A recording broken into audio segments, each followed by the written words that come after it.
This is United Network News with Sunny Galt, Calen Giff, Kimberly Gogan, and our field messengers from around the world. Here's today's real news. The tension between humans and wildlife is becoming a bigger and bigger problem. As cities grow, forests disappear, and natural habitats are disrupted. Humans and animals are getting closer than ever. While some conflicts are hard to avoid, we can ease the pressure through better understanding, smart planning, and working together, whether it's people, wildlife, or policymakers. Wildlife conflicts are becoming more common around the world.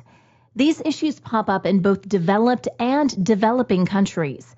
In rural parts of Africa, Asia, and Latin America, humans and animals often share the same land, which can lead to problems when animals wander into farmlands, destroy crops, or hunt livestock. In Kenya, grasslands are essential for both people and wildlife, including elephants, giraffes, and hyenas. But dry climates are destroying these vital habitats, making it harder for both humans and animals to find food and water. This is increasing competition for resources, which leads to more community tensions and conflicts between people and wildlife. But there is some good news. Researchers monitoring grassland restoration and conflicts have found restoring these grasslands can actually reduce both human-wildlife conflict and social issues. The more grassland that's restored, the less conflict there seems to be. The restoration of African grasslands may be one of the best ways to reduce human-wildlife conflict in the Chilu Hills in Kenya. Our research shows that when these grasslands are healthy, there's not only enough food for livestock and wildlife, but there's also less competition among members of the community and also less conflict between people and wildlife. But that's not all. The restoration of native grasslands make local economies stronger and helps conserve the land that so many local people depend on. Native grasslands cover about 40% of the planet. They store a lot of carbon and also provide food, water, and income for millions of people. Yet, despite all those benefits that I mentioned that I provided by African grasslands, those grasslands are often overlooked. In partnership with local communities, Conservation International is working to restore those important ecosystems to benefit people, wildlife, and climate. Restoring those grasslands in Chilu Hills made a huge difference. A study from conservation scientists revealed at the start of the restoration efforts, 89% of households reported issues with wildlife, including crop raids, attacks on people, and livestock killings. After just 16 months, researchers surveyed more than 1,500 households around the restoration sites, and the results were eye-opening. Thanks to the ongoing restoration work, the percentage of households facing these conflicts dropped dramatically from 89% to just 23%. A great way to reduce wildlife conflict is by bringing back animals that help keep ecosystems balanced. That's exactly what the Tonka Fund is doing by reintroducing bison to the Great Plains in the United States. Bison are a huge part of the prairie ecosystem, and their return is making a big difference. As they move across the land, they create wallows, depressions that fill with water and become vital habitats for amphibians and insects. Their hooves help spread wildflower seeds and keep native plants growing, which Native Americans once used for food and medicine. Bison also help clear snow, making it easier for smaller animals like deer and elk to find food. By bringing bison back, the Tonka Fund is not just restoring the land, but also reconnecting native ranchers with their roots and helping the whole ecosystem thrive. And American prairies have evolved together over the course of thousands of years. Bison keep certain plant populations on the prairie under control, which in turn allows the right ones to flourish. Whether they know it or not, one thing is for certain. Bison are truly ecosystem engineers. Prairie ecosystems evolved with grazing animals, primarily bison. So if it is to be restored back to its natural state, there needs to be bison, which is why ongoing efforts to reintroduce genetically pure bison into areas that would benefit from their presence are crucial for the natural world. In India, wildlife conflict is a growing problem, especially in rural areas where animals like elephants, tigers, and leopards end up near villages and farms, causing damage to crops, livestock, and sometimes injuring people. Christy Coranth, a conservation biologist, is working hard to tackle this issue through her work at the Center for Wildlife Studies. She uses technology like camera traps and GPS tracking to monitor animal movements and predict when they might wander into human areas. By working with local communities, Coranth helps create non-lethal ways to prevent conflicts while educating people about how to live peacefully alongside wildlife, aiming to protect both humans and animals. Human-wildlife conflict involves people losing crops to elephants, losing livestock to tigers and leopards, and occasionally even people getting injured or dying because of a confrontation with an animal.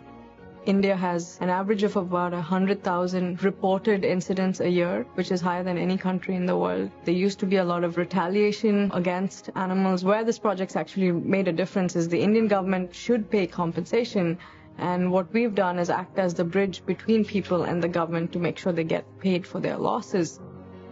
My dad is a tiger biologist. When I was 8 years old, I was tracking tigers with him. So I had spent, I think, the first 17 years of my childhood out in the wild.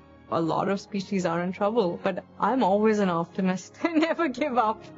Human-wildlife conflict is tricky, but with the right effort from conservationists, local communities, and perhaps even governments, we can find solutions. It's not just about keeping animals safe or protecting our own interests. It's about making sure both can thrive together. As we continue to expand into natural habitats, it's on us to figure out how to coexist, making sure both wildlife and human communities have a bright future. UNN Field Messenger Ugwowo highlights the need to build a maintenance culture that prioritizes repairing and recycling over replacing items. He notes that in many parts of Africa, this culture is limited due to lack of education and access to tools. This is a Field Messenger Ugwowo. Yes, it is up to me even to make sure that my environment meet up to many of the challenges, and that is the reason why I'm now presenting this very culture, maintenance and repairing culture. Inability to manage what we have, but we don't have the financial power of what it takes, as everything has been skyrocketed on a higher hike to purchase or to replace any damaged part of the thing we are using within our locality. It's a general maintenance and repair culture down to every aspect of human usage. I continue to hope in anticipation to develop it in a higher range. The new products that they are bringing for us to use to replace the damaged ones is not superior, is not original. When that original one have gone, the so-called new one that is coming up is nothing to write home about. If you put it, it's just a question of a few months and it will spoil. So repairing or managing or maintaining the follow-comes become more trustworthy than even purchasing the low-quality fake product that they are pushing to us here. And that's the reason why I continue to pray for a great support, even as to bring what it takes to have a general vision recycling with the already raw material that is available within my locality. As you can see, the surface of this one is not bright. So both the glass and the inner shine is going to be worked upon. Things are very, very possible to have a second best alternative, even when it comes to the end of the road. So it's a question of having a proper structure, a proper knowledge on how to go about things. Now, this is part of the local material. So any person that can see me through concerning my dream pursuit will be, I think I'll be very, very grateful.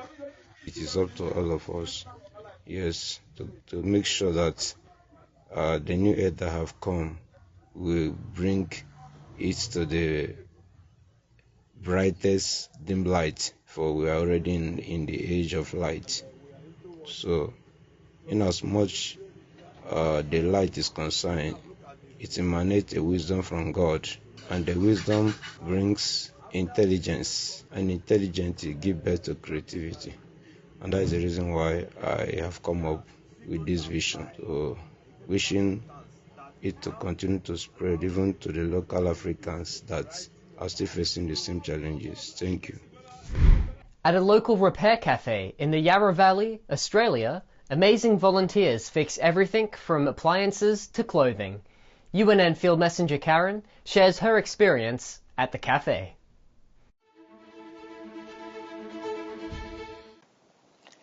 Hello everyone, Field Messenger Karen here from the Yarra Valley in Victoria, Australia.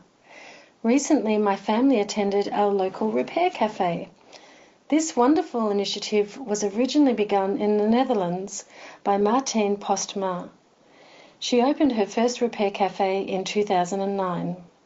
The aims of the cafe are to strive for sustainability on a local level, provide support for others to begin their own cafes, and they do make a template available for others to use, and to teach people to see their possessions in a new light and once again appreciate their value.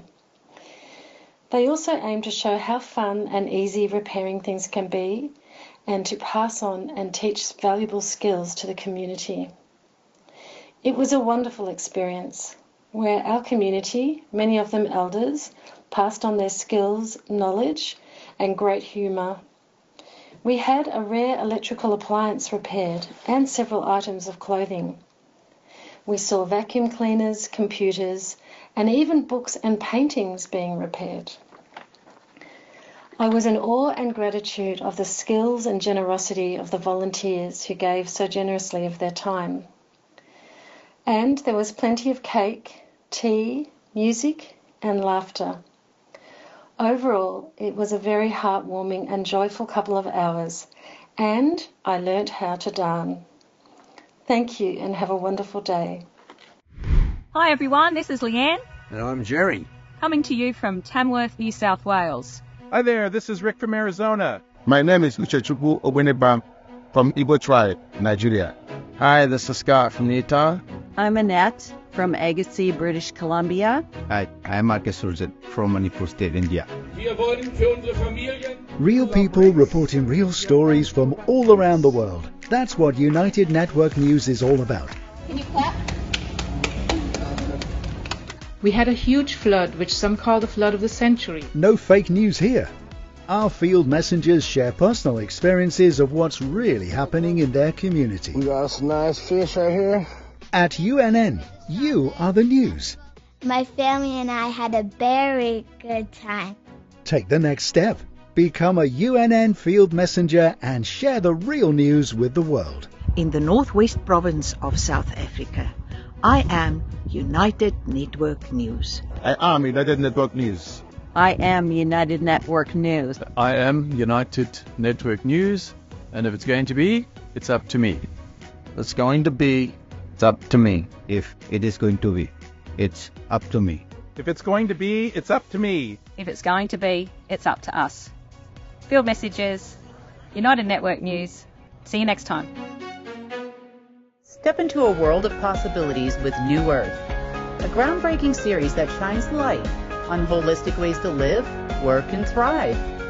Join us weekly to discover new innovative ideas and explore the world around us as we, together, create our future, our New Earth.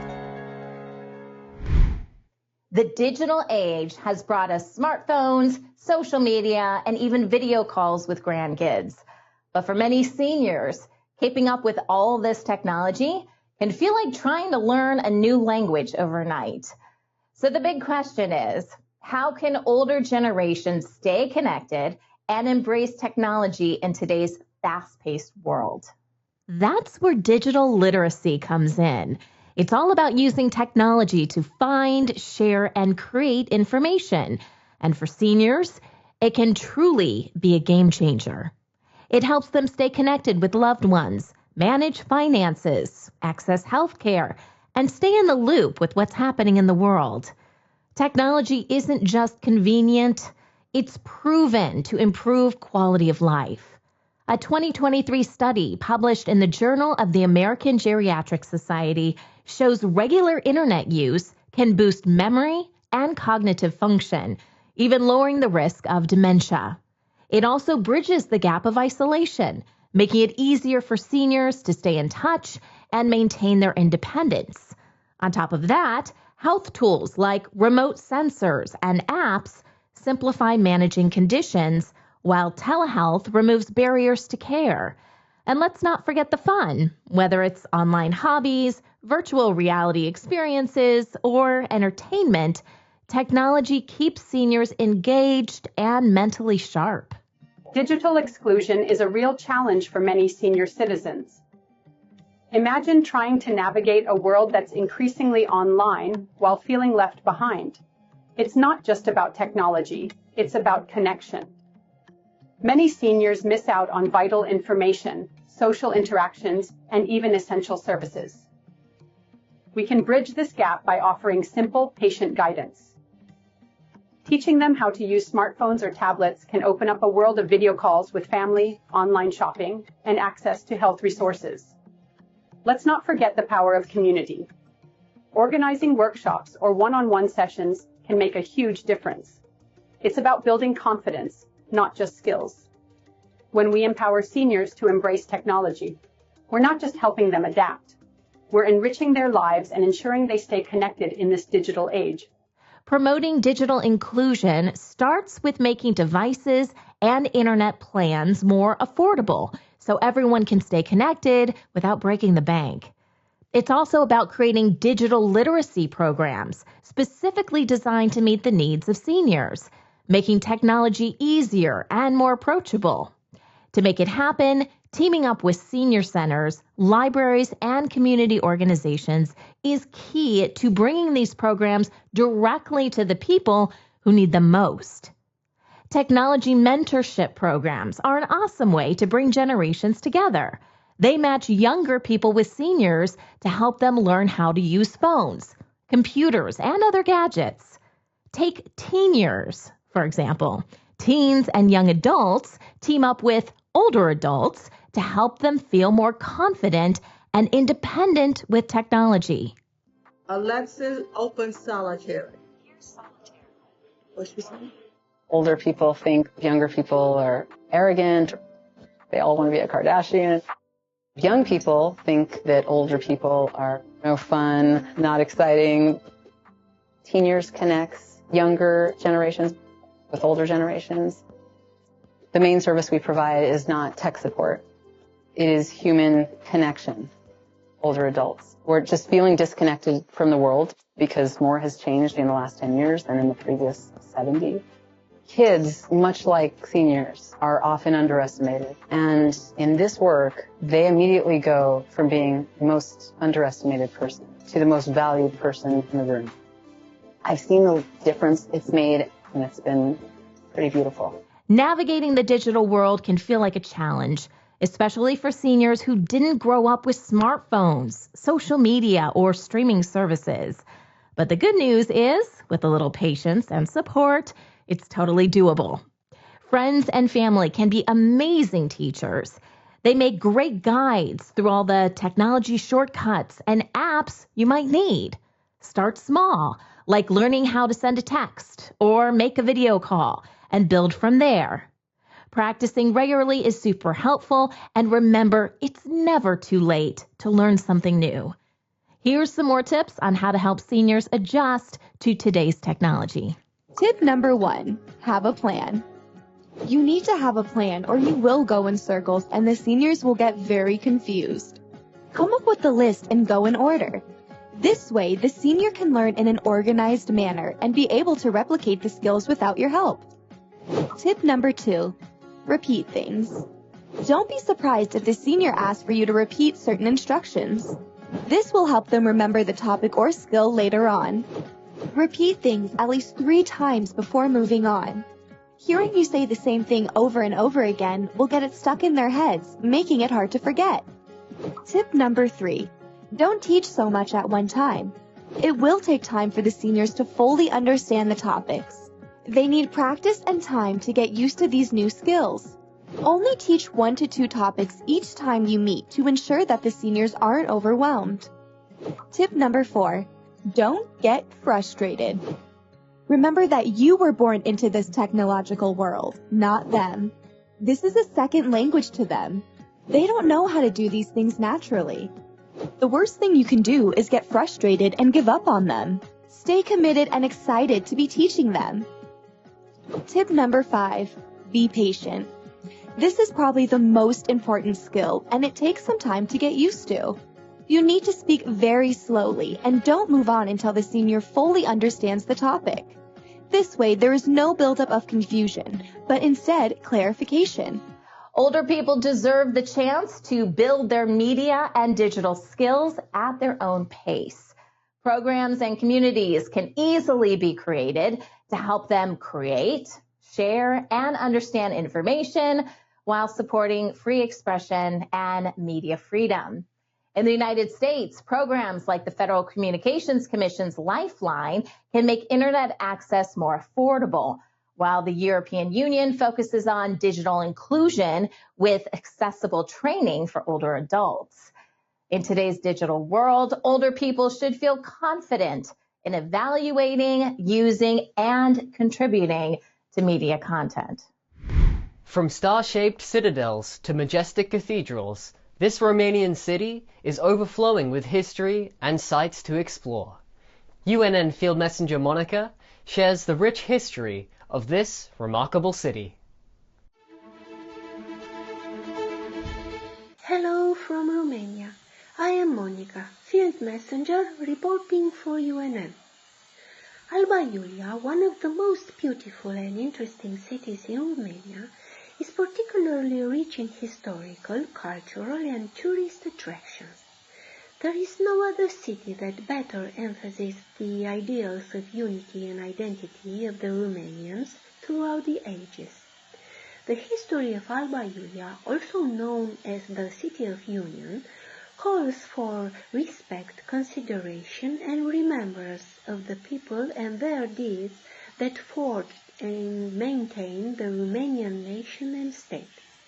In 1600, Mihai Viteazul, or Michael the Brave, the first unifier of the Romanian nation, established the capital of the united country in Alba Iulia.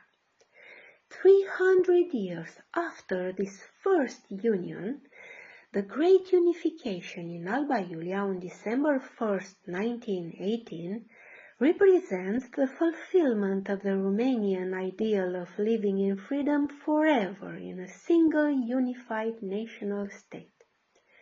Romanians' national day is actually December 1st, the date on which the Great Union Act was signed in 1918 at the Union Hall in Alba Iulia. One of the most visited tourist attractions in Alba Iulia is the Cathedral of the Reunification of the Nation, where in 1922 the coronation ceremony of King Ferdinand I and Queen Mary took place as the monarchs who united all the Romanian provinces under one scepter. The bastion and fortification of Alba Iulia, also known as the Citadel of Alba Carolina, was built in the shape of a star. It covers an area of 110 hectares. The shape of a 7-pointed star is given by its 7 bastions. Gate 3, located on the eastern side of the citadel, is the main entrance to the fortress itself. The monument, in the shape of a double triumphal arch, stands out both for its size and for the richness of its decoration. The 4 large statues on the top represent the 4 great virtues: temperance, wisdom, justice, and courage. In front of this gate stands the obelisk of Horea, Cloșca, and Crișan, who led the peasants' revolt against the feudal lords, the most important social action of the Romanians from Transylvania in the 18th century. Another tourist attraction in Alba Iulia is the Catholic Cathedral of St. Michael. It is the oldest cathedral in Romania and the contemporary of the famous Notre Dame Cathedral in Paris.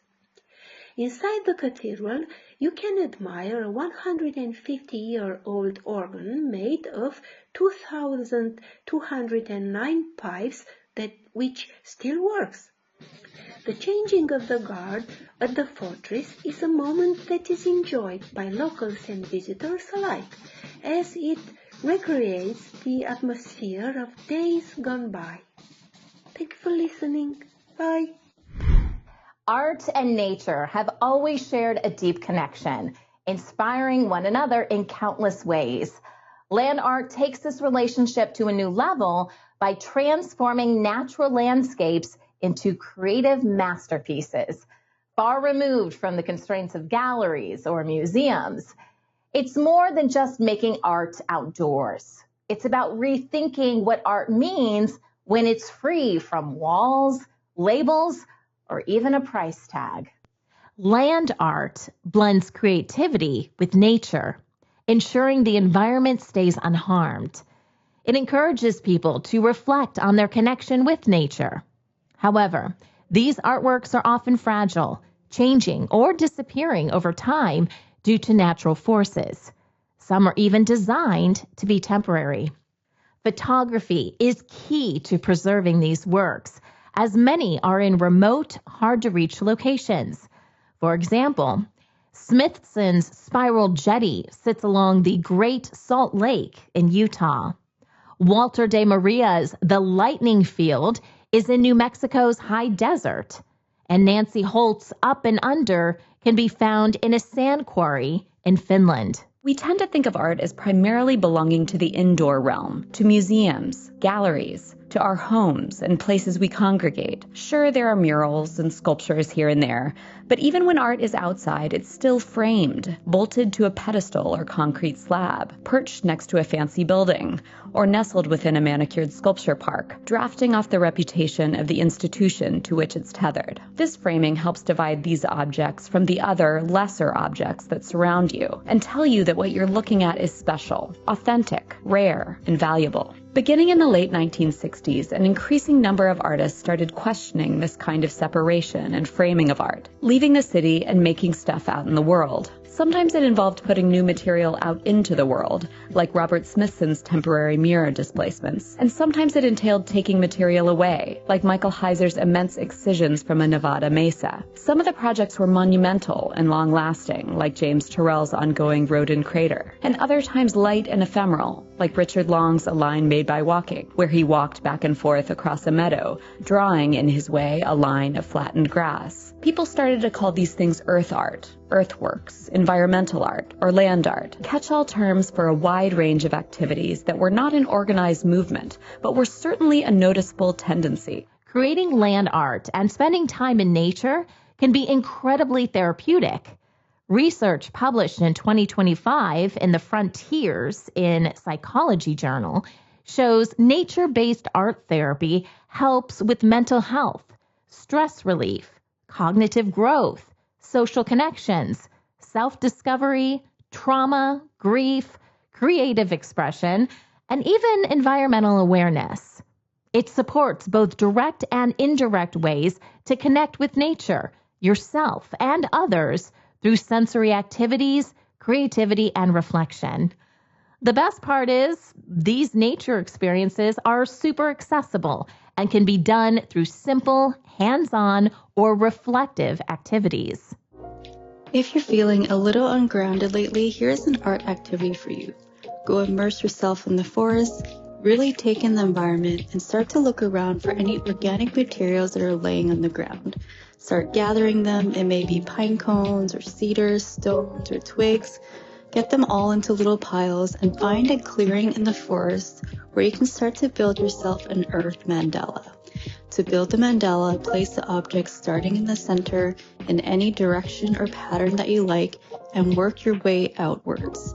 Remember that there is no right way or wrong way to do this. This is just your time to slow down, to connect within, and to connect with the earth. So remember to breathe throughout the process and try to enjoy the slowing down of the movements. Remember that this is a blessing to the earth and also a blessing for yourself. Enjoy. Land art isn't just for grown-ups or fancy artists. It's something children can also do, and it's super fun. You don't need anything special, just a bit of time, some creativity, and a place to explore. Head to a park, the woods, or even a beach, and start collecting cool stuff like pebbles, leaves, shells, pine cones, or small rocks. Then use what you found to make patterns, spirals, shapes, or even just a pile of your favorite things. There's no right or wrong way to do it. It's all about having fun and noticing the little treasures nature has to offer. Hi everyone, this is Eva, and we decided to make land art today, and we picked up nature treasures and put them in a bag and made beautiful masterpieces.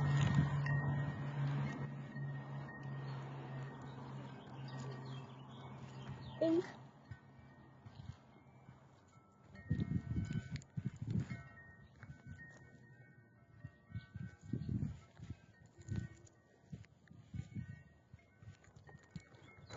Bye.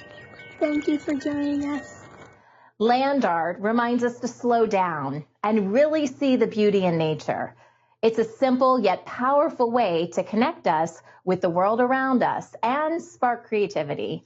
Whether it lasts a moment or a lifetime, it leaves an impact on both the artist and anyone lucky enough to experience it.